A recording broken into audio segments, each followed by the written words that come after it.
দুইটা সময় তওবা করে লাভ নাই। একটা হচ্ছে মৌতের যন্ত্রণা শুরু হয়ে গেলে, মৃত্যুর যন্ত্রণা শুরু হয়ে গেলে আগে পা থেকে শুরু হয়ে আস্তে আস্তে গলার দিকে আসে।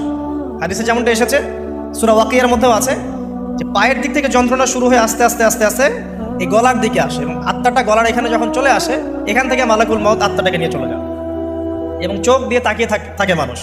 রুহটা চলে গেলে মানুষ চোখ দিয়ে তাকিয়ে থাকে, দেখবেন এই কারণে মৃত ব্যক্তি তাকিয়ে থাকে, চোখ খোলা থাকে। এবং তখন আসমান থেকে সিঁড়ি নামিয়ে দেওয়া হয়, ওই সিঁড়িতে করে আত্মা চলে যাচ্ছে, ও তাকিয়ে দেখে যে আত্মা চলে যাচ্ছে। এবং মানুষ মারা যাওয়ার পরে চোখ জীবিত থাকে অনেকক্ষণ। মেডিকেল সায়েন্স যারা পড়েছে তাদেরকে জিজ্ঞাসা করবে, মানুষ ডেড হয়ে গেলেও চোখ দেখবেন আরও কয়েক ঘন্টা, হয়তো আরও নির্দিষ্ট একটা সময় পর্যন্ত চোখটা কিন্তু জীবিত থাকে।